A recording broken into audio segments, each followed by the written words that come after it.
Wholeness and balanced vibrations to everyone, and thank you for tuning in to yet another explosive and implosive show. Of course, it's the 2012 show. I'm your host, James Evans Bomar III, the developer of the Planetary Resistance. You can, of course, find us at www.resistance2010.com or www.astroquest.com. Today is the day. It is now time to get ready to raise the ship out of the root chakra region. We will be making one more tour just to make sure that everyone has their equipment installed properly. Remember, although we use terminology and jargon that may seem to individuals as entertaining, this is very serious, but we want to get you through this progress as smoothly as possible. And this, of course, is your transition, your expansion, and your awakening. Today's show is, of course, to explain the 2012 Olympics opening ceremony. However, I don't want to take the role of a critic, but obviously, just from a theatrical standpoint, it reminded me of a cross between Raggedy Ann and Mary Poppins. And sure enough, I saw Mary Poppins drop out of the sky. So, of course, the entertainment is a little whack from that area. So, good job on the, $27 million or something of that nature that was spent on the show. I mean, it's just ridiculous. So also, this is really going to allow us to see why we're going to be rising out of the root chakra region. So I want to first start by telling everyone, after today, I don't want to see any more so-called prophets. I've seen a lot of false prophecy lately, and people need to understand, even to become, in the old days, what was called a prophet, you had to know a genius. You had to be able to, talk to the oracle. Or even to be an oracle, it meant that you had some other type of nature about you that was clearly noticeable. It doesn't mean just typing in something over the internet and saying, this is what I think is going to happen. Because if it's negative, then you send out a negative wave. So don't be surprised if you get hit with a reflux current, meaning that if you predict negative things, it goes out to people as negative, and then they send the negative thoughts and ideas back to you, just in the cycling of the energy. So what is all most important for us to see now is that, first of all, why is it that not too many people even predict good news? Why can't someone say, on August the 15th, we're going to have some really good things happen for the universe? Now it's only on August the 13th, expect false flag, expect HAARP used, major earthquake, cataclysm. See, we are driving this ship with our minds. So if humanity keeps projecting that, then it's giving it strength to happen on other parallels. If you think it's going to happen to Earth Prime, no. On the other parallels, like in the dreams, you're like in there and there's a huge deluge and you barely get away, or sometimes you don't even get away. You keep having these dreams about this, and that's all they need. Like I was saying, it's God for a day. When you go to sleep at night, you have this dream, and that whole experience tugs on your emotions and tugs on everything that you have, like a harp or a guitar. You're just being played. Your chakras are being played, and you're being milked. But this is because during the day, which you have more control over, the physical, you divulge in an idea and a mind state that predicts doom and disaster. So this is the end of that. Just for the resistance faction, we will no longer be hosting that information. So for those who are putting that kind of information out, don't even try it from now on. It's just going to be a waste of time. Also, internal emails. If you're caught sending internal emails about negative energy, then it could result in you being removed from the resistance. Why? Because the fact of the matter still remains is that we are really moving into a level of expansion. Like everyone else is saying they're doing it. They're waiting on it. Waiting on particular day 2012 or whatever. We're doing it over here. That is my job and my responsibility. My integrity is on the line. Because that's what I'm doing. So now I want everyone to visualize that as we talk about the universal current, that we're in a ship. And this is, your first ship is, of course, your auric field. And you now are developing today the final pieces to your foundation, because when you launch off from here, you're going to need to make sure that that foundation and your understanding of what is going on the foundation, meaning on the ground, earth. You step out of the bed every day, you touch the ground. This is earth. So you need to know everything about earth so you have proper grounding. This is what we're doing. So, of course, I have to talk about the Olympics. It's not even going to take up much of our time. Of course, we're scheduled for an hour and 30 minutes today. And I'm going to, of course, break down what was happening just very fast. But it's the same thing that I was explaining and what we were talking about right before this show. So, what we're looking at is that in the beginning of the Olympic show, if you're listening to the commentary, it says that the Olympics is about to basically start, and the first song that is about to be performed is Nimrod. Okay? So, right off the bat, you could flip it off from there. If you're about to get another Nimrod program, by that code word, those who have already done their research will already understand what they're about to see. Now, who is Nimrod? The first one to civilize. The first one to domesticate the animals. So, Nimrod, who is a horn god. These are Sumerians. Nimrod is the pace that they set because Nimrod is Cain. Nimrod is Moloch. And they know this. And so, when they come out setting that pace, the next thing that you see is workers coming from a tree. They come from out of the ground. This means that, of course, in Glastonbury and the common tradition of the Druid, that all of mankind first came forth from the inverted tree, which is Kutpol, from the underground or the elemental natures, the elf kingdom, as they called it. And notice elves were later on known as beings that were very small in stature. So they have these elves basically coming out from the tree of Yggdrasil. And then they set out to begin to work on the model of the city of Glastonbury. Now, we talked about just in your body alone, you have all of the chakra centers. By the way, if anyone's having any connection problems or anything of that nature, this show is being fully recorded, so you'll get a clear copy later on, just for those that are concerned. So what you get is, in the body, you have the chakra centers. So this means you have a mini universe.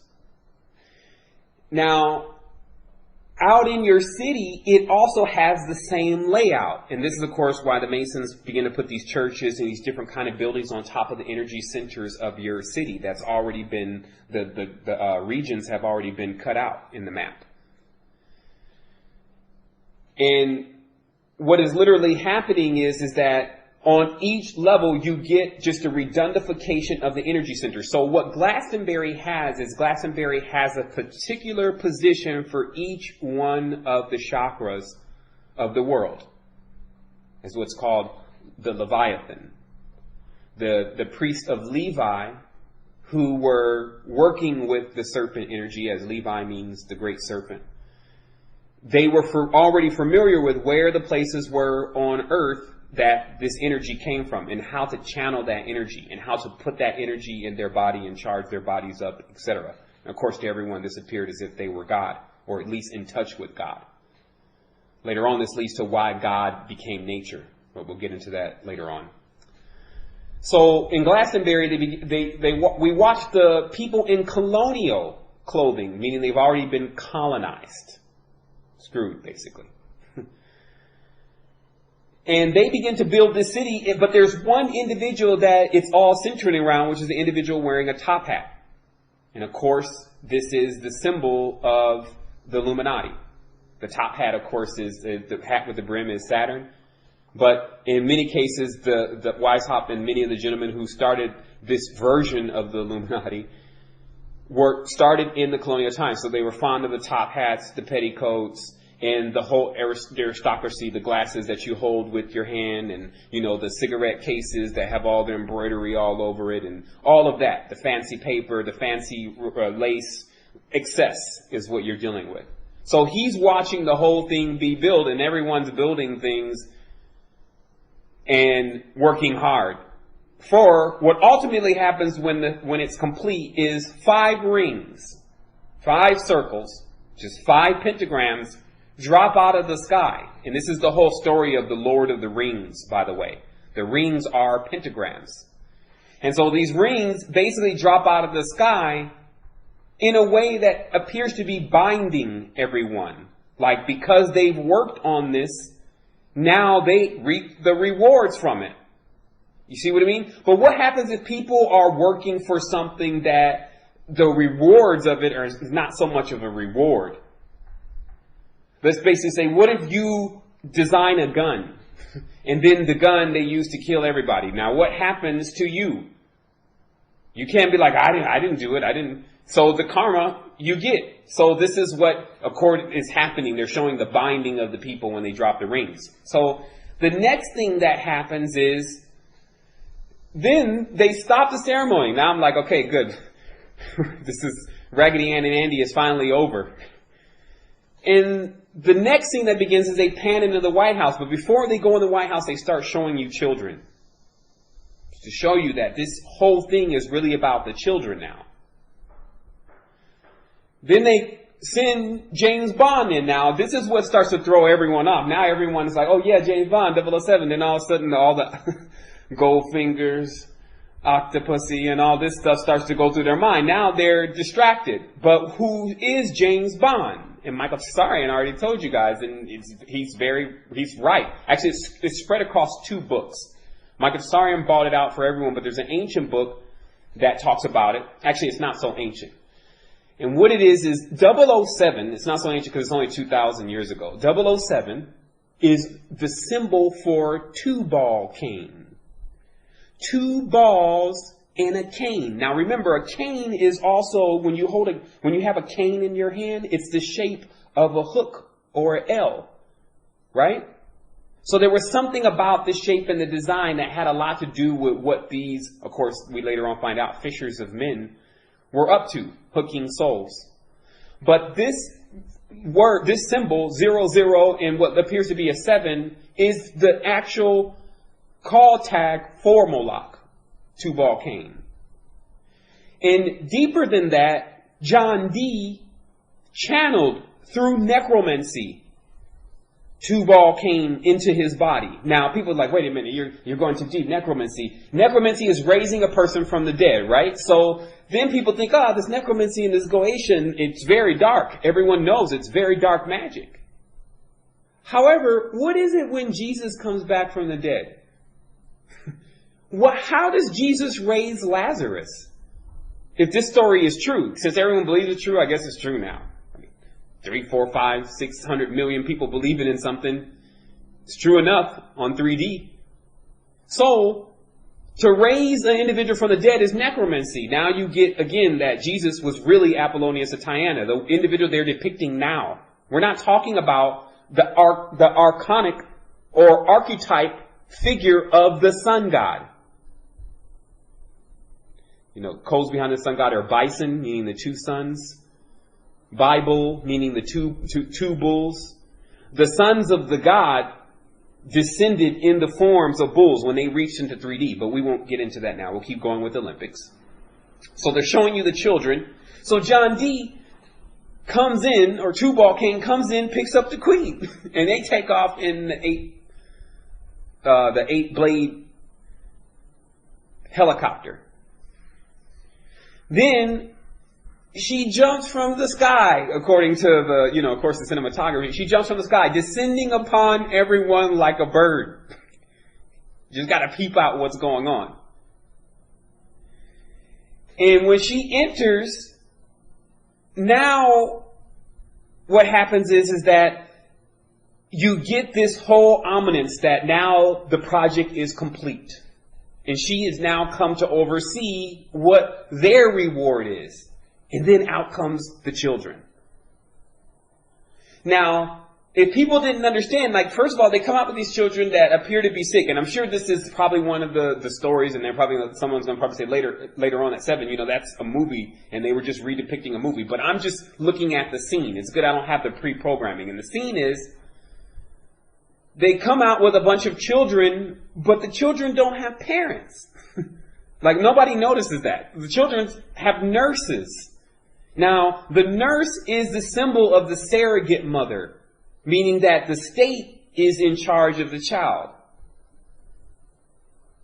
The ancient Nazi slogan, I believe it's, "Give me a child and I can make you any kind of man." Because they know how to work with the mind. Welfenschankri. So, what we start to see here is that things are taking a turn for the dark in this whole performance. But still, to everyone else, it's like, okay, this is boring. This is like a sing-along, and I hate sing-alongs. This is what everyone's thinking in their mind. And just as everyone's thinking that, I hope this is over and they're about to bring states and, countries and things through so I can see what these people look like, J.K. Rowling steps in. Okay. Now we know what's about to happen. And sure enough, she grabs the spell book, which I believe was Peter Pan, or it may have been something else. I thought when the girl, I guess when they panned to her and she was reading the book, that book. And we know all of those books are about magic. Like the Tales of the Beetle the Bard, which is a book that was banned. It was a book that opened up darkness because of archetypes. And that's why such individuals such as Dr. Seuss, individuals that they introduce in these stories to children, they can tap into the individual's mind later on by showing them images or saying those words. So that's how the beginning of the embedding goes. So of course, now everything changes into a scene of nothing but demons terrorizing children, overseen by none other than the archdemon Voldemort himself. And then, at a certain point, once it gets to a point where everyone starts to see, oh my goodness, wait a minute, what are they doing? There's kids here, there's demons, this doesn't even look right. Because people have that natural, like, this doesn't look right. Even from a joke standpoint, like demons and kids, like, what is this?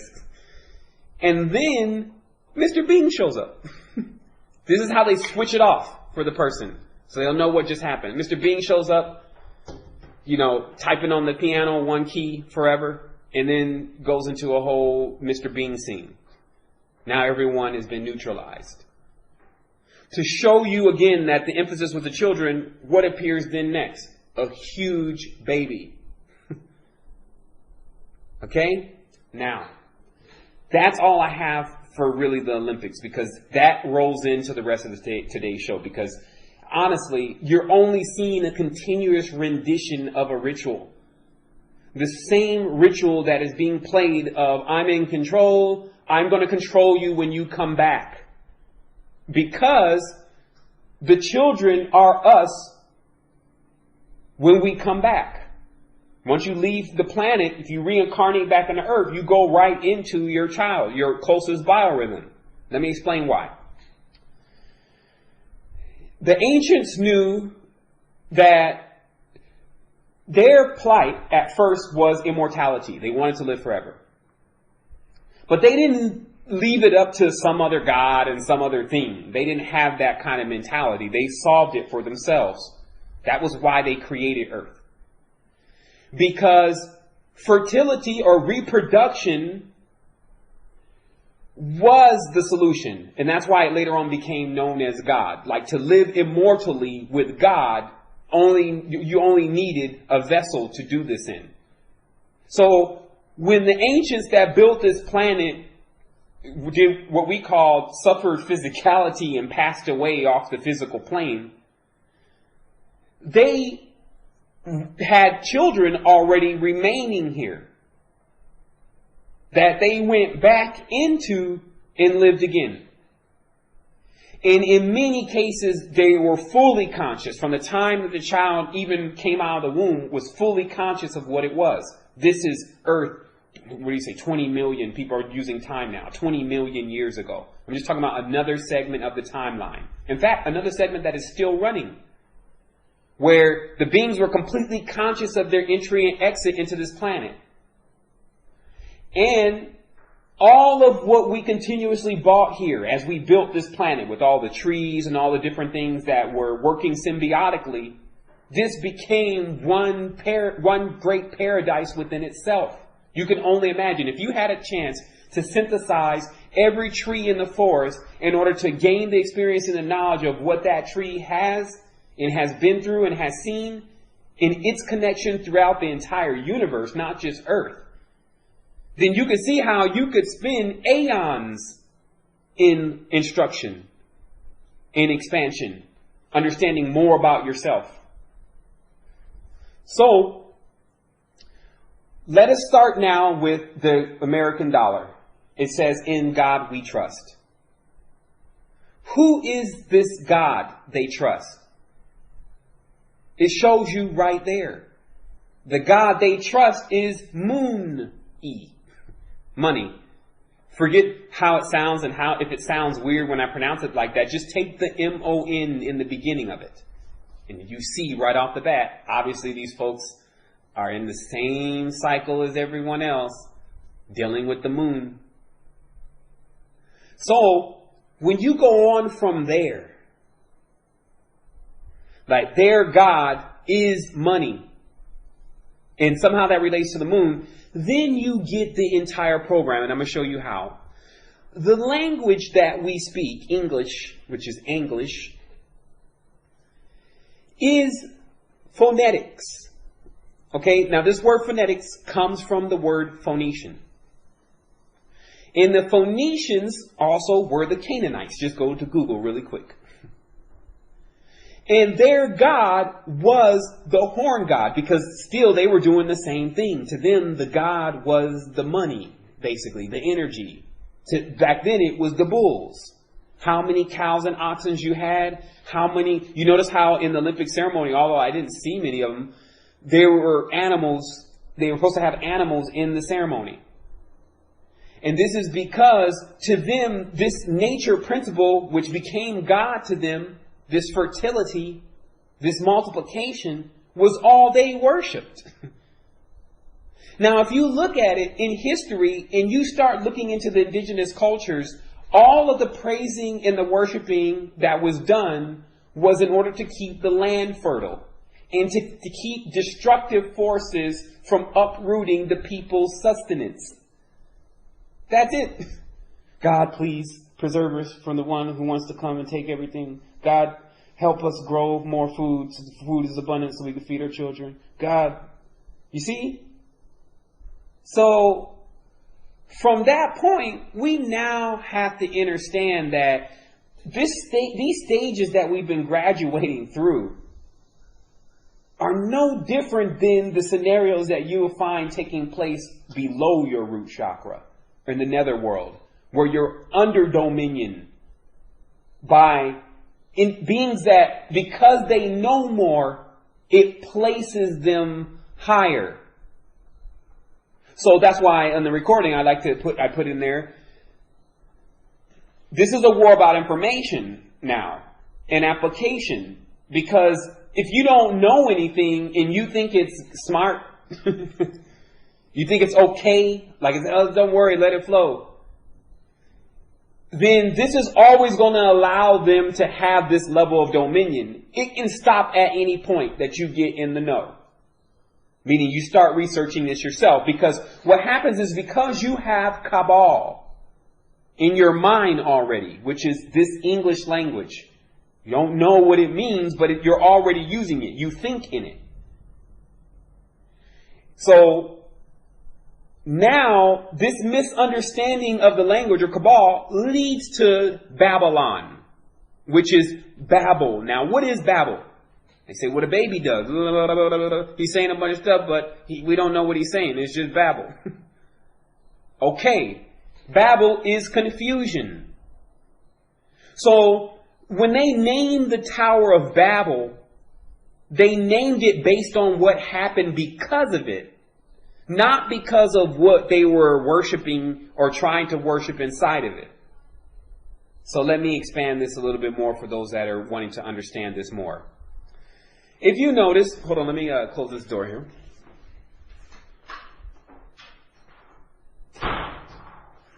If you notice that inside of the Bible, there is this time where, as far as humans are concerned, they seem to be advancing very fast. They seem to be somehow connected to this unified system. And they start working. Now, of course, the altercation of the scripture, they start working to build this tower. No. The tower is us. That's always a symbol of us. That's why there's 6 towers in the Olympic ceremony. They show those towers because the towers are us. When you stand straight up, you're a tower. So, we were building ourselves. And then, there's this God that actually says he's not the author of confusion. God is not the author of confusion, etc., whatever the scripture says exactly. And then he comes and looks down and says, oh man, it looks like with them connected together like this, there's going to be nothing that they can't accomplish. Let us go down and confuse them.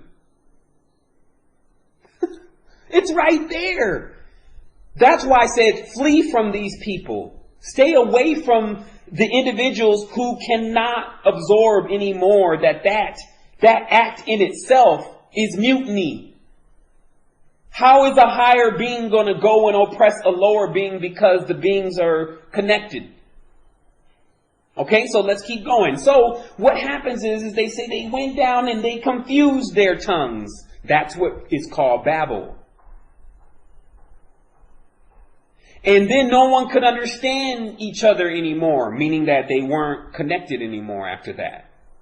And then each man and nation went its way, and those became the nations of the world. Now, let me show you what these men were trying to build, because these were the ancient Masons. They weren't even called that term. Their society had already been usurped and overthrown. They had to go into other planes. They built basically a monument that radiated the information of how to completely build your body to ascension. And I want to show people why. Notice how in all of this knowledge that we keep coming up with, and I show different charts on the internet, you see the knowledge keep explaining over and over again the chakra center inside the body. Then if you can get some more knowledge, it shows you how to activate that chakra center, etc. So what this is called is bypassing men or sin. Okay? Because sin was the moon. And if you activated, you no longer had to go through the moon. So this is now why I'm explaining to you why this God in the Bible was upset. Because the God in the Bible was on the moon. That was their ship. I talked about on last night's show, when Jupiter entered this system, it careened. Maldek exploded. Jupiter took Maldek's name and turned it into Zedek, meaning priest. So, the moon, by the ancients, they already knew, oh yeah, those beings, those foreign gods, the ones that are mastering over us, they're right there. So the only thing we need to do is we just need to bypass them. Surely there's got to be something beyond them. Look, in the sky, there's billions, trillions of stars. Surely our moon is not the only thing. But they also understood their dependency on the moon because the moon causes the fertilization. Remember, moon causes fertilization on this planet. So people were automatically subject to worshiping the moon. Do you see how that happens by default? If you're trying to get your crops to grow, you see something about the full moon makes them grow. Next idea in the mind is, hey, if I do good by the moon, then maybe I can have a lot of crops. I can have a lot of currents. I can have a lot of moon-y, meaning moon energy. So, what you're dealing with on this dimension, the individuals you call stars, is they have an activated connection with the moon because they worship the moon. That's it. This is how now we begin to ascend the ship. Because, like I said, what happens here is that your information, your knowledge expands you, and your expansion determines who and who can't govern, or what and what cannot govern over your energy. Now, let me talk about the governing of energy. If we take off all governors, we'll basically implode. Everything around us will implode. We have so much energy. We have things that basically compress and store in, what do you call that? Not so much as dissolve, but it's almost like when you evacuate the energy. It will get rid of the energy even. It knows how to expel the energy just so that you don't get to the point where you're just unhindered energy, because then there is no guiding going on. You're like free radical. So this is also what the quest was, because the quest became to tame your bull. See now, because everyone right now, they're like, okay, yeah, now I know. The people from the moon, they're terrorizing us. No. It's inside.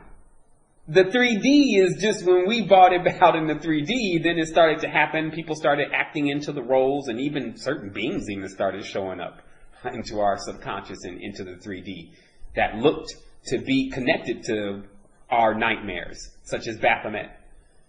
So, notice the ba there. But anyway, what we're talking about is that we're talking about how to understand this wheel, which is the cabal or cable. Understand what these totem animals mean. We're finishing with the bull now. He's pretty much done. And then really move into what happens when we graduate this course. So this is again what today's conversation is about. So I'm going to begin with letting you understand that there are two forces. Pro-life and pro-death. And these two forces, I'm going to show you later on, even sometimes cross into each other's path because of their actions. Now let's talk about pro-life. I always love to start on the good note. You'll see in a minute here, this is not about good and bad anymore. Pro-life is pro-fertility. This means a pro-life person will do anything and everything to make sure that the spice continues to flow, that population continues to increase. Why? Because obviously, I told you the Bible means two bulls. One of the bulls in the Bible was pro-life. In fact, the first real commandment given in the Bible is be fruitful and multiply. Wait a minute, okay. That means not being broke.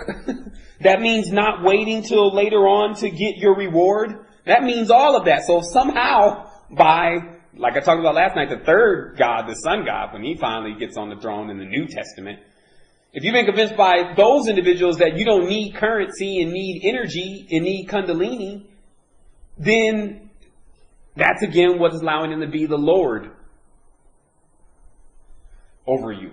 So what this is about is about, again, breaking this up, because what you have with the Phoenicians was the Phoenicians later on, who again have the sign of the phoenix, later on moved into the place we now know as United States.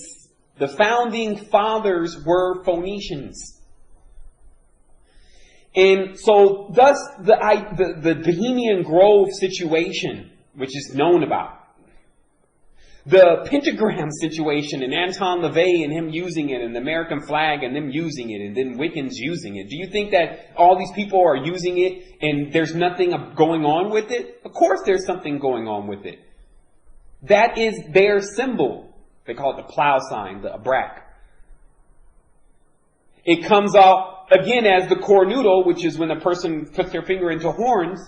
Because, again, everything about this has to do with this horn god, or the root chakra, turned upside down. It appears the root chakra shape is a dodecahedron, a pentagram. So when it's locked in the upside down position, also known as Samael, then the person basically courses through the dimension as if they're some horny goat, male or female. Notice how most men's dynamics stem into money and women. That's it. Every single thing they talk about is having to do with either money or women. So it's basically not so much as woman, but fertility. So do you see how even the pro-life component could get into pro-death if you don't understand it? If you're just going out there, you're wasting your seed. You become desensitized because all of these images that you're seeing, as they say, sex sells, so every bulletin board is full of some woman, you know, and you get a habit of looking at different kind of women. So this is where the ones that are extremely pro-life just went nuts with how much they wanted to push the message. Now let's talk about pro-death. There's another faction, and this is why they always appear to be somewhat smarter than pro-life individuals, that started to realize that, oh man, I'm coming back. I keep coming back. And it's driving me crazy. I want to leave. And then what happened is the first set of knowledge that they received from the one around them who had the knowledge, like the priest or whatever, they said, hey, it's woman. If you don't have any sex with woman, then you won't come back. In fact, we just need to really be anti-woman, because if in that case, eventually all women will disappear and we'll be able to never come back. You see, this is, of course, cycle, but this is what happens when a person continuously reincarnates into lower lives.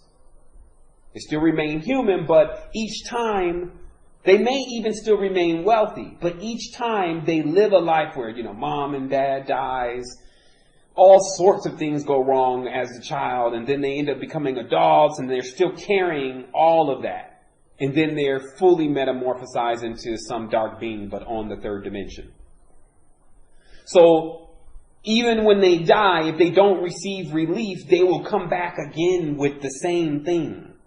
Now, like I talked about last night, still understand the universe figures out a way to deal with all of these kind of beings. So in your quest to eventually becoming the universe, still remember, you're going to have to find a way to not only neutralize such individuals, but also utilize such individuals when they're going through this particular part of their path. Because today, I'm only giving options.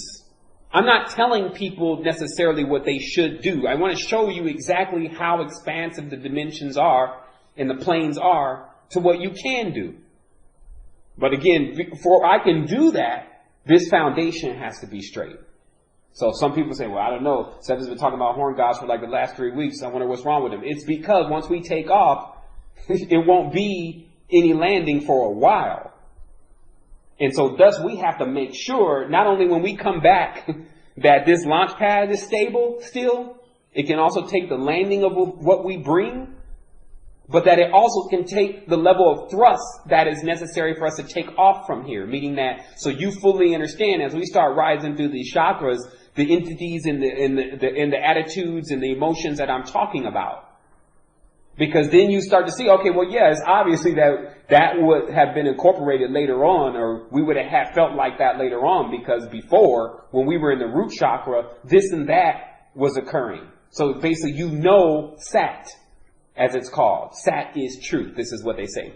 What they're saying is, if you know about the root chakra, then you can find the truth. And because the entity Sat, known as Satan, is the whole horn god component, you can see how it again rolls in. Also known as 6. Now, Saturn has the hexagonal pole. No one's pretty much clueless about that at this point. The hexagonal pole is, of course, when you put the points on it, equals what we call the Merkaba. It's also the Star of David. These are two interlacing triangles, meaning that they're two opposing forces coming together. This is known as sex, or 6. Male is positive, female is negative. When they both come together, that's the two triangles, for better lack of words. And then what's produced is 7.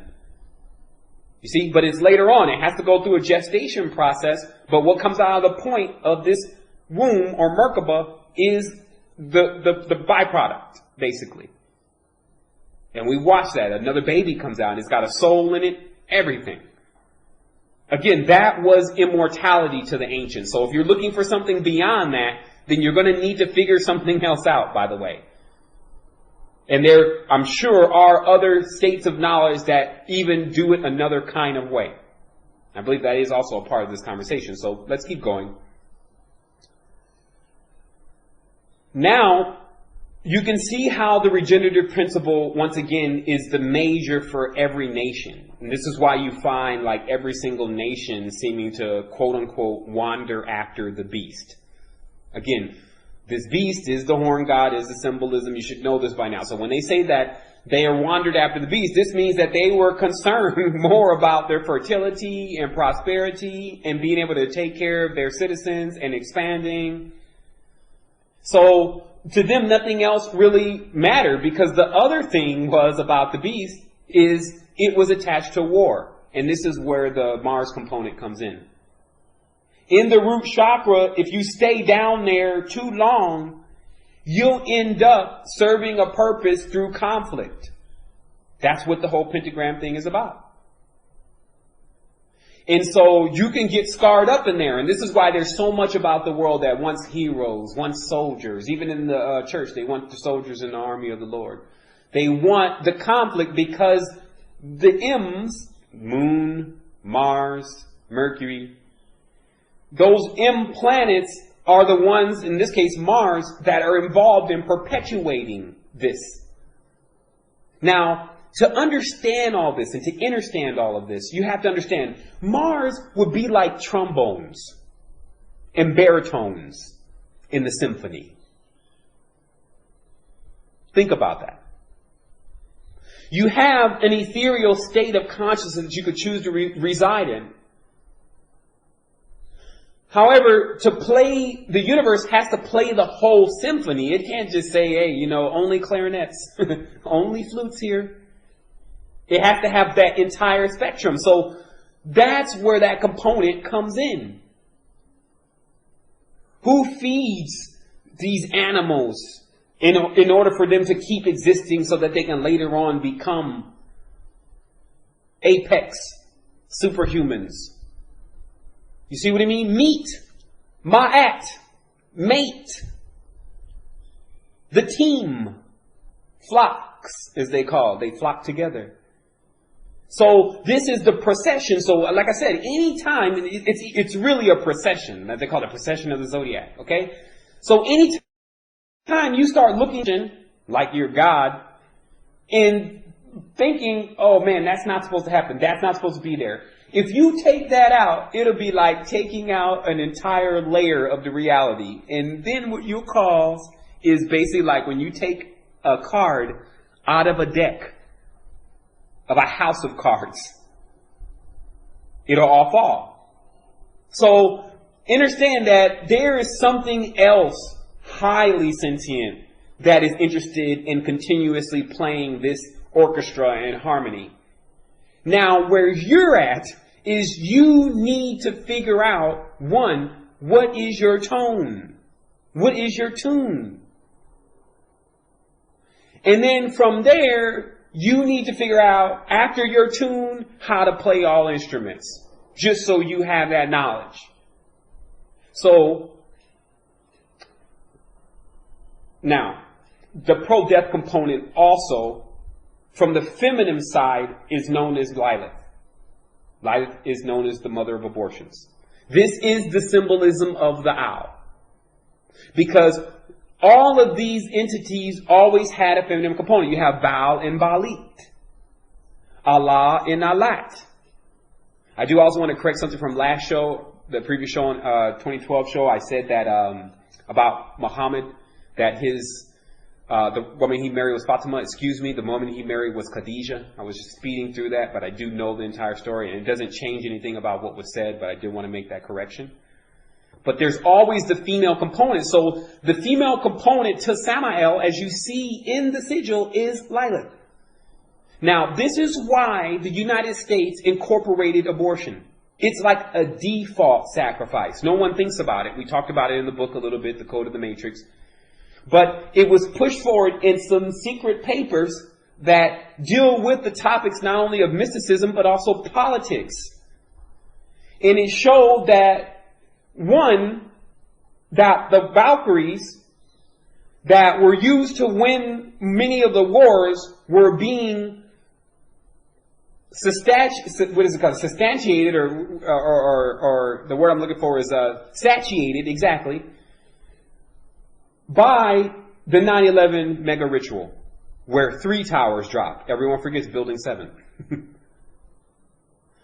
Then the next situation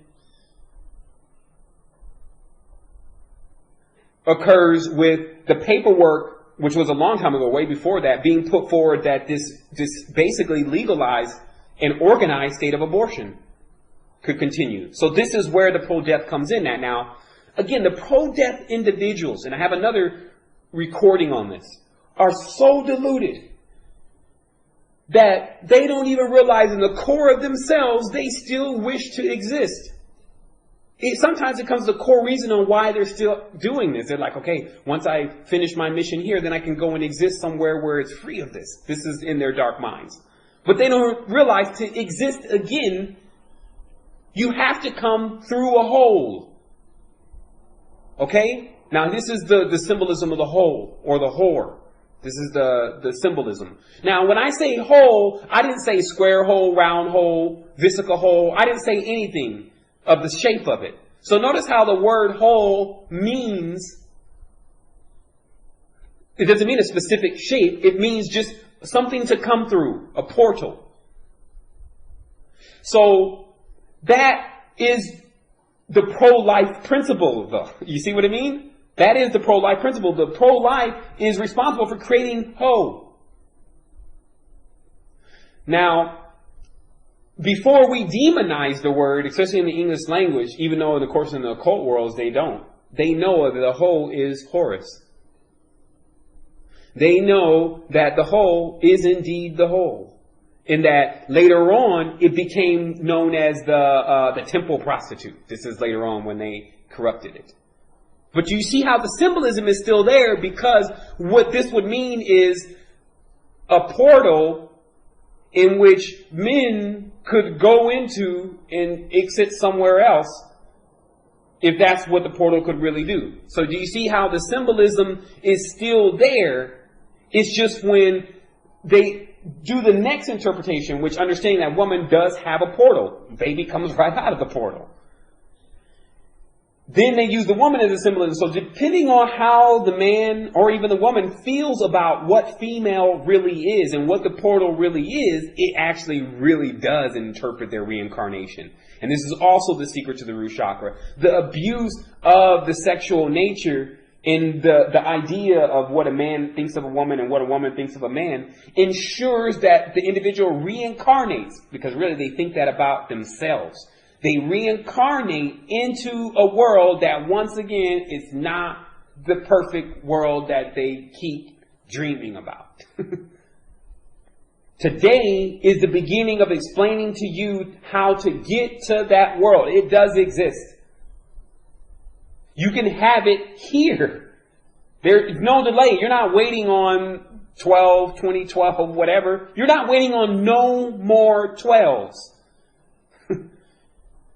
This cycle is 13. 12 means you never finish the cycle. That's the secret behind the number 13. So we'll keep going. Just let me check a little bit on the time here. Okay. Yeah, we got 38 minutes. Let's just keep going with this. I'm supposed to be following some notes, by the way. We're working on getting a curriculum together.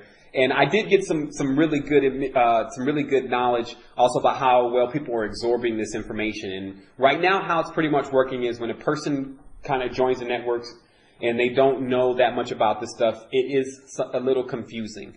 But once they do a little research, not even much, all this stuff just starts to fall into place. So I'll say that. But the other thing is that we are working on putting this in a format, because of course I have my own way of bringing the information. But we're working on bringing it in a format where people can absorb a lot more of it by me sticking to one particular topic at a time, which is to me, it is the topic. So we're just seeing how well that incorporates. So if you hear me referring to my notes or pausing, I'm trying to get, again, back to my notes. So, again, I have to, again, close down this root chakra clueless situation and then open up a perfected root chakra that actually knows how to process what the person is accumulating daily. Because see, you're taking in through your eyes and through your mouth and through your ears. See, all of this stuff is higher in the body, right? And when it finally comes out, it has to go through the root chakra area and then come out of the anus, of course. So what's important is that filtration system down there, which is the root chakra, the hearth. The fire has to be able to eliminate the impurities properly of what you're getting daily. This is how also you become immune to whatever the reality is firing at you. Because your root chakra is it's processing it with no problem. It's waiting for more. It's like, yo, I burnt that up already. So it's important also that you understand that even people that are gaining weight or maybe overweight, this is because of too much in the mind that is not solved. And thus the root chakra area, which is their stomach brain as they call it, cannot process it either. And this creates a backup. So what I'm showing also here is not just stories about horn gods and Mithras and Zalasutra and all these individuals, is I'm showing you something on another level about sickness and death and proper decay. You should live as long as possible to gather as much as possible for your next journey. So attach yourself to the knowledge that accompanies that. And of course, there's like a tri-merge, mind, body, and soul. You can't just focus on one in particular. You have to start working on each of those arenas. So let's go on with this. So how this also began with these traditions is Abraham. And I, again, have been explaining to people, Ab means father. Ra is there, Father Ra from the tribe of Ham. Abraham is what that word means. Now, this Abrahamic tradition is what bought the language of the bull. The Canaanites, as I explained. And they later on became known as the Egyptians. Like after the dynasty that was in Egypt doing their own thing, and that's more of the serpent, which we haven't really got into that. But the bull gods came in under Apis and cleared out the entire territory. That's what Ra was. If everyone looks at the symbolism of Ra, it didn't just mean the sun. Like, Ra's the sun in the sky. That's all the Egyptians are doing. No. Look at the documentaries. They have Apis' bones in a tomb that can never be opened. It's right on the National Geographic documentary of Egypt. They say, what was in this pit? It's written all on the walls to never open this. And on the thing of it is Apis. And what they say what they had done to the bones was they fed the bones to the dogs. And even threw the dogs in there. You see, so this is the part of the history that I will say that you have to be very equipped to venture into and plan on venturing out with some individuals that may be captive in those kind of regions. Especially of the mind where that kind of stuff is going on. And this is the individuals that you see that are goth. You see that they do the rock real heavy metal. They seem to be lost as if Satan is their way. You see what I mean? They're following the blind god, Samuel. He can't see. He's going backwards.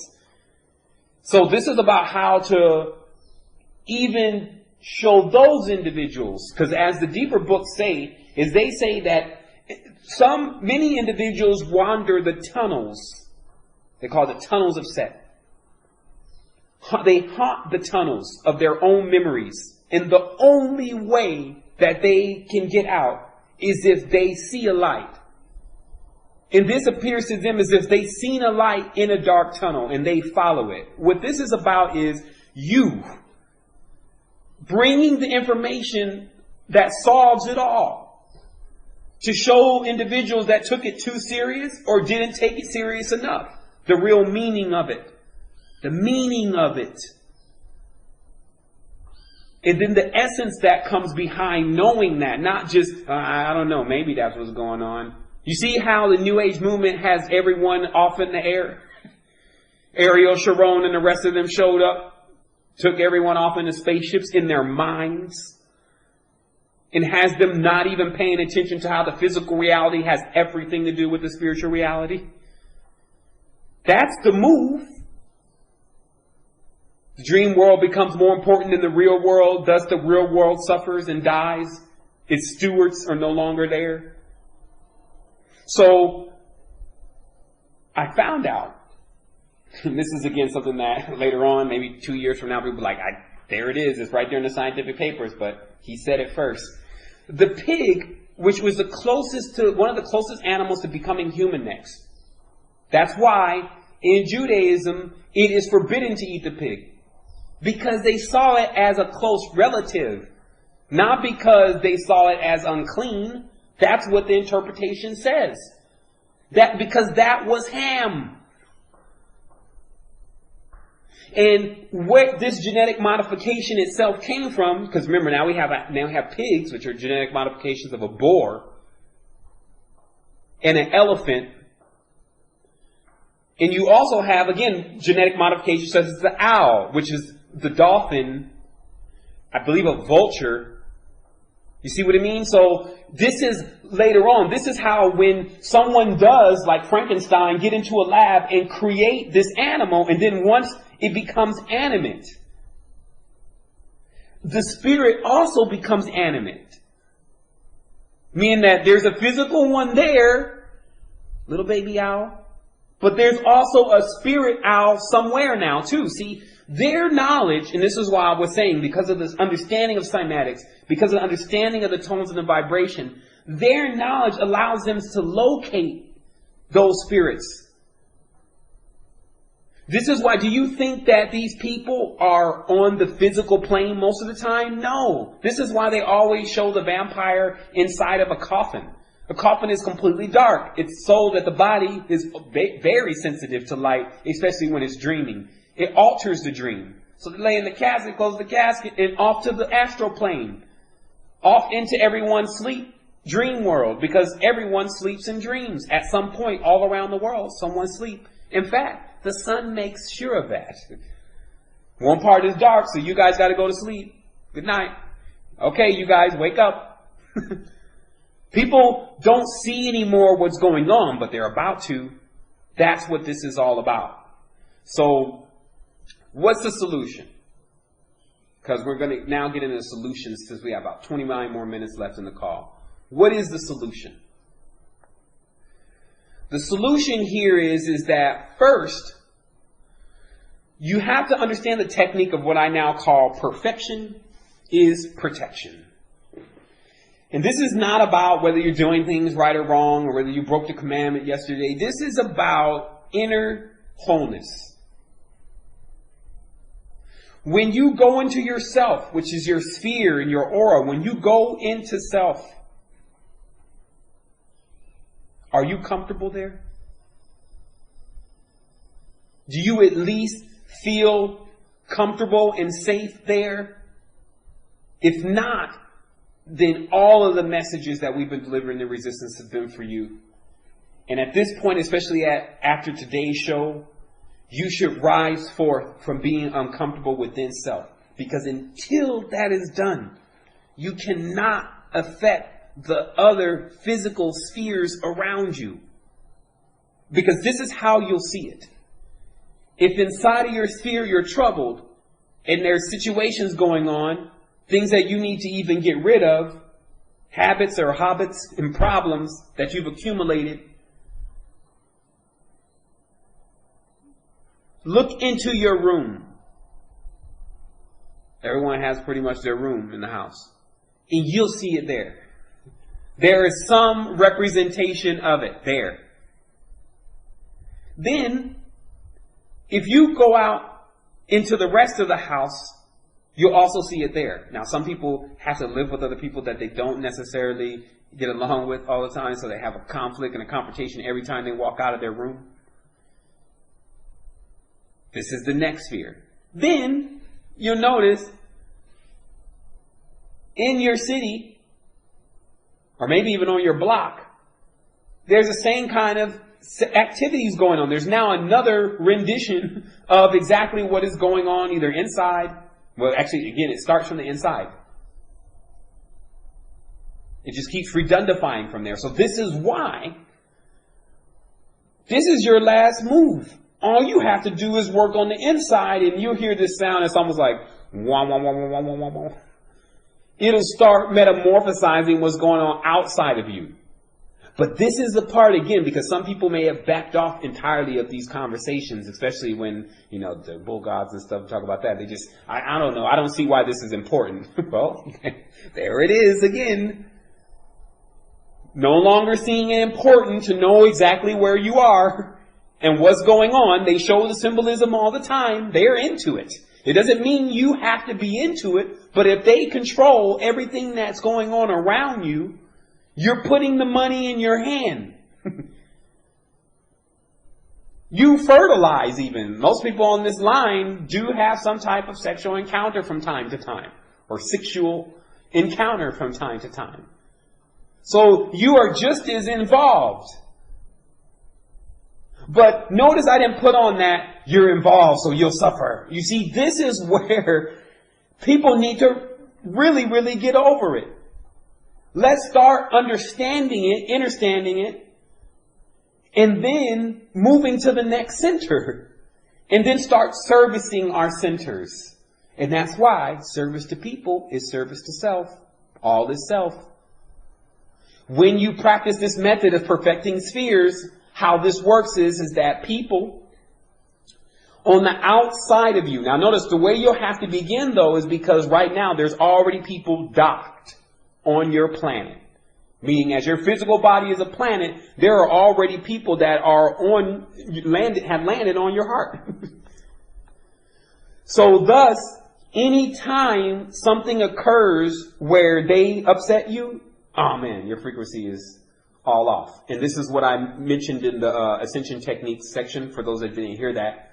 I was talking about if you accomplish the ability to levitate physically, which is like a thrust coming from your lower region, and it allows you to actually rise off the ground, and you also become a lot lighter. If someone comes in a room that you don't like, now I don't even think you can get to the level of levitation if you're still doing I like that person and I don't like this person. But if someone comes in a room that you don't like, and you open your eyes and you have that emotion, you immediately fall and hit the ground. The frequencies are just doing what they're supposed to do. They can't allow you to stay up there thinking like that. So it's just responding right to your command. So this is why it's so important to see that it doesn't matter who they are. Wife, baby, uncle, auntie, boss, friend, fiend, Illuminati, Mason. I don't care. Seven, the resistance. I don't care. It should not be to a point where it disturbs your frequency, that it can fluctuate your frequencies. Now, this doesn't mean you have to separate from all of that, what I just mentioned, but it means right off the bat, you need to start working on yourself to figure out how you're going to put everyone at what I call customs. You remove them from the inside of you unless you already know that they're working with using this same system. And there's 2 recordings about this. One may be a lot more in depth than even what I'm explaining now, but I definitely want to bring this. So you have to make sure that the individuals that you allow aboard your planet are fully aware of the, what do they call this, constitution here. Thou shalt not take each other's energy. This is like, we shall always cycle energy symbiotically. Like people like to talk about these commandments now. But the reality is you have to give commands to yourself and say, look, nobody else on board that every time they get bent out of shape, they turn everything in my world offline too. Nothing can do that to me. Boom. At that point, this solid sphere develops around you. One level of protection. It's perfection. Then what you'll notice is the entire room will metamorphosize in a short period of time. Next thing you know, especially if you were already dealing with a situation that was very difficult for you to deal with in order to make yourself whole, you'll be whisked away. You may find yourself in Africa somewhere. Find yourself in Croatia somewhere. And you'll figure out really fast that you'll make it, especially with what you have now. This is the great arcanum. It perpetuates all living beings. All powers that have been described and all individuals that have had power have had to come through this. Whether it be Christ, which is Kundalini. Vril, which is Kundalini. Krishna and the powers of those beings, Kundalini. Holding the Vril rod, you have to have power going through you to hold a Vril rod and for it to do something. Kundalini. Center of the earth, ascended masters, center of the earth, center of the body, Kundalini. So, to me, it's just like, to me, okay, that's it. This is the next phase, because with that, then more things become apparent. Then we'll see from there.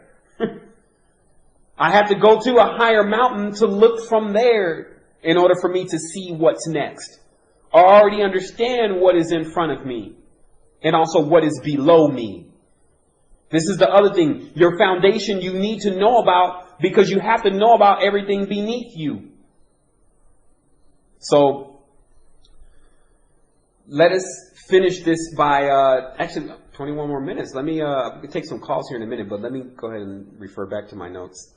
I do also want to say thank you to Vanessa in the reading assistance. She's been helping with the notes, but I know she's like, he's just not following the notes. But I will, eventually. I will figure out a way to keep all the notes. So, to keep going with this, because I've now revealed the solution, is understand, like in sports, they have these mascots. Notice mascot begins with Ma. And it always, in most cases, it's always an animal, right? Like in the sports, they always show this mascot and it's always an animal. They say, well, what is this mascot? It's the animal spirit of the team. So, do you see how all of these animals that I've been explaining should be treated by you as the same? Just representations of the team, or the mate, the meat, the flesh, the carbon, the beast, 666. This is all what that means. It gets closed. See, because Pandora's box was already open. If they say Pan in the front of Pandora, you already know what it means. You don't need to know the rest. So the whole opening up the chasm of earth to try to figure out its secrets is what we've already done. Then, as they told you about the Pandora's box, once it started opening, then the person who ever opened it was in trouble because it was going to make them go mad after a while. Them trying to learn everything. This is how they try to limit you away from the knowledge. Nothing can make you go mad. So, what we're talking about is that now you solve all of these situations that have been happening in your life with the proper explanations that correspond to not only what is going on now, but what has been going on for thousands of years. This knowledge that I'm going to bring forth, because again, I have a couple posts that I'm finishing. I have all the pictures related to this. Will show you this is what was going on in the world. I agree, like I said, we're taking off from the root chakra, but we just finished in the crown chakra region. We were even higher than that. About maybe 4 or 5 shows ago. Then I agreed, let me go for one more time. Let me land the ship. And I learned a lot. Symbolically, I was about to land the ship and I was like, why is the ground red? And they were like, oh man, you're on Mars. And I was like, okay, so what's the dossier? And then all of what I've given you for this last at least 2 to 3 weeks has been that dossier. Not only this conversation, not only the last show, but also the daily shows that we hold, which the recordings are available. You get that information, and this is what you need. It solves Earth. You see it everywhere. Now, the Joker card. Let's talk a little bit about that. That's not in my notes, but I just want to talk about this, and then I'm going to get into taking some phone calls.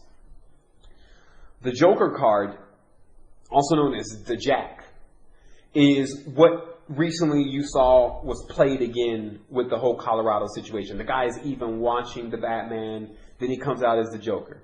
Then you know Heath Ledger also played the Joker and he killed himself. Now, this program that is running is more of what is a Manchurian or an MK Ultra program, where very few individuals can be triggered by. Let me explain this, because this programming is highly subjected to individuals that have immersed themselves into certain types of lure.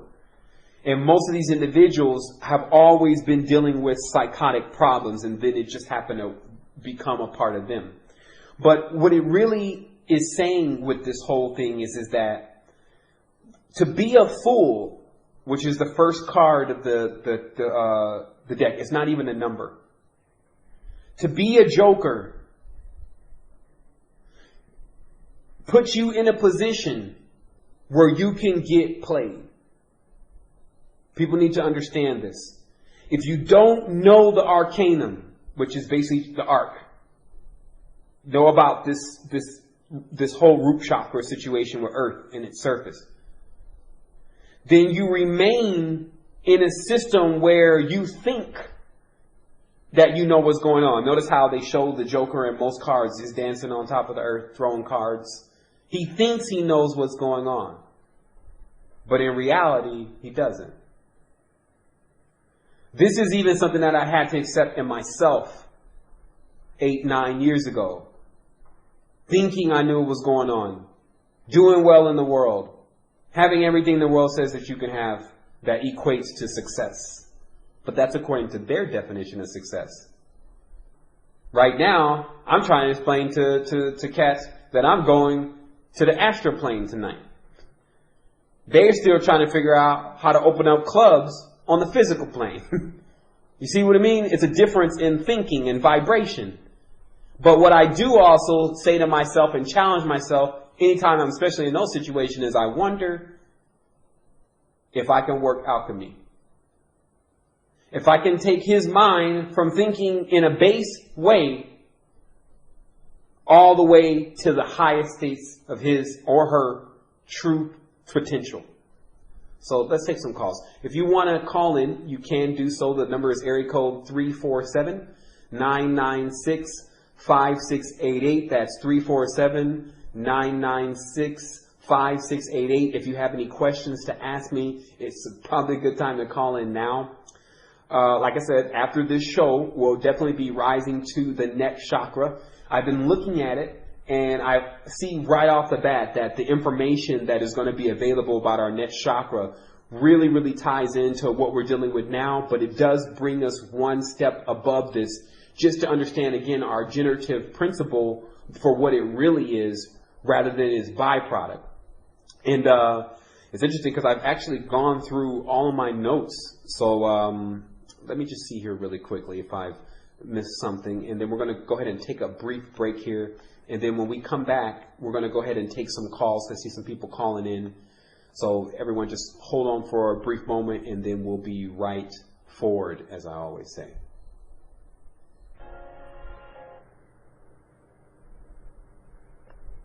Okay, we are forward, and we're going to go ahead and take some calls. I'm going to start with caller from area code 336, and we're asking everyone, once you're on the lines, if you could turn down the radio. It allows us to hear a lot clearer. So I'm going to go ahead and open up the lines now. Caller from area code 336, you are on the 2012 show, Wholeness. High vibration. This is Cosmos Scale, Scale. What's going on, brother? Fantastic. I was calling today to ask you some questions. One question was dealing with our internal cleansing kit, and once cleansed, how living in America could I refrain from not being toxified by all the chemicals that are being dumped on me? Breathing. Because remember, every part of excretion has to do with detoxification. So, of course, there's the saliva, there's the sweat, there's the urine, there's the feces. So all these are basically in charge of getting rid of waste. So if you notice also the lymphatic system, which is basically the tubes or the pores within the body, also the skin that's responsible for getting rid of the waste, as long as these areas are open, it can get rid of the toxins that it's actually breathing in. Because remember, even the earth in the older times had a lot of toxic elements that were in the air that were coming from volcanoes, gas. In fact, there's a lot of stuff that just makes up our air that is something of a toxin that is in there naturally from just the combustion that happens on earth. So it's important just to make sure that your filtration system is up to par, and the body can handle anything. It can handle more than this. Notice how there's certain people that are homeless that are eating out of the trash can and even drinking out of trash cans, but they are still functioning. So it shows you that the body is very resilient to bacteria and to pathogens. So, of course, you don't want to get your body in that kind of condition, but you do understand the extent of it. So it's important just, again, to keep those filters clean. And if you do have someone that is capable of working on your lymphatic system, it's worth giving it an investigation.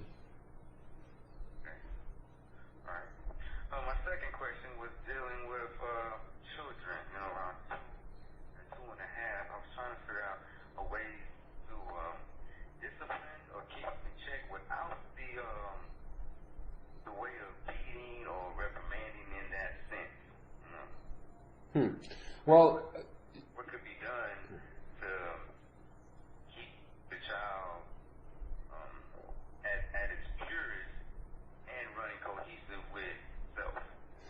From what I've seen, according to even the modules that they do a lot of study, I think you should watch the human resources video because they do at least show you some of the natural reactions within children. And what they mentioned in there is they said that the reward system proved to accelerate the child, not only with not doing, things that were considered quote unquote bad by the parent, but also in a sense of always wanting to expand, while the punishment system seemed to deteriorate the child over time and to also make the child resilient to learning.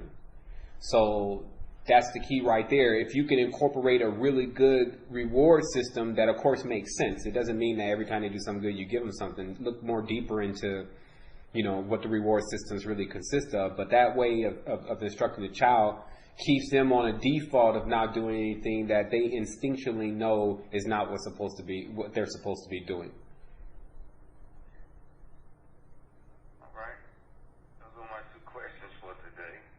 Okay, brother. I mean, as you can see, it's crystal clear these days. I mean, sometimes, the biggest challenge for me has been, because I love answering the questions, in fact, especially about children, because I really want to work with curriculum.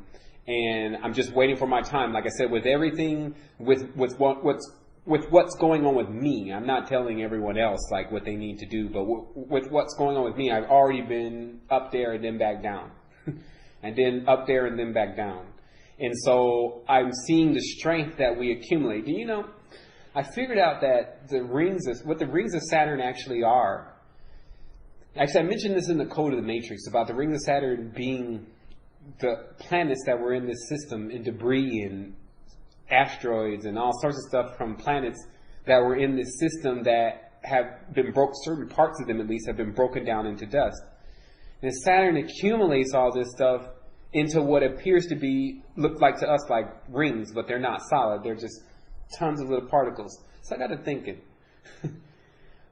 if there's information in every single one of those particles from just everywhere, how intelligent could this planet be, seeing that it has the symbol of communication on its pole also? Because the hexagon is also the symbol of communication, because knows how all devices generally that have anything to do with communication have that hexagonal grid over the top of them. And then when you go and you do the research and you find out why they use that, they say, oh, that hexagon pattern is the best for communication. And actually that was discovered a long time ago from the beehive, which also incorporates the hexagonal pattern. But the queen sitting in the hive, her signal is amplified by the hive's hexagonal shapes. You see what I mean? So I started realizing that realistically, even with this planet that is not too far from us, this Saturn planet, it has so much data about what we can and cannot and will not do. And this is why I also encourage people to develop their way. Like, with all of us, we are very unique.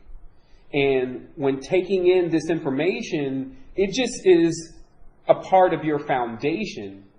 But you are the birth of all of this. So no one was able to really, that was the whole, for better lack of words, the whole fun in it, was no one was able to really determine what they were going to end up becoming next for a while. And this is why this became known as the Wheel of Fortune. That's the tarot card that's associated with it. You don't know if you're going to be in one of those powerful zodiacs next or in one of those other zodiacs. So they call it the Wheel of Fortune. So this was the first stage. I want to explain to people. The ancients launched right off into the carnival right away. Notice the word car. And they were into the continuous reincarnation through animals because it meant to answer for death. And they were going to figure the rest out later. Now we're here to figure the rest out. There are even more advanced, quote-unquote, systems of reincarnation than coming back into three-dimensional environments. So this is stuff that has to be known. Like, it's not something that doesn't exist already. There are people who are already doing it. It already existed in the universe before we were even thinking of ourselves. But the question to everyone now is, can you do this? And from my discovery, I figured out that more people can than can.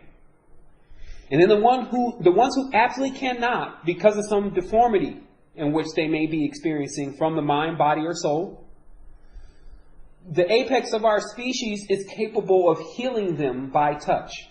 It is a real thing. Like, for the one who masters continuous Kundalini, which is, this is like the competition, I guess. For the one who masters Kundalini, they then have the healing component. And there is, to me, nothing more that everyone wants than healing. The first thing, though, is to know you're sick. And this is what this whole deprogramming is about. It's like, instead of saying, oh, I got all these powers and abilities, you're degrading yourself if you say you have something that you don't. Because it's still just you in there. So if you say you have a third eye, but you don't really have a third eye, that's a degradation of self. You need to just say, I don't have an operating third eye, but I know how to get one. And this is the next level for us too. This brings that eagle. Like I told you, see these eagles, that's a symbol of America, the phoenix or whatever, but it's this eagle they're using because that's what they're using now. Notice how a lot of people see the eagle as a benevolent being.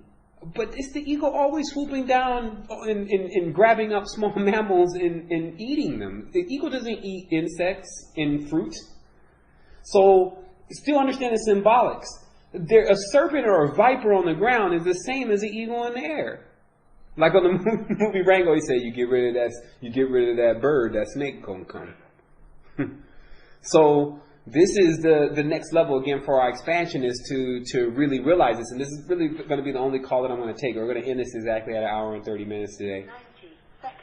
And obviously we have 90 seconds left. But this is it. This makes us continuously expand. And I feel such a comfortable energy with what the resistance has been translating and how we've been also putting out that information, and the individuals that have also been involved.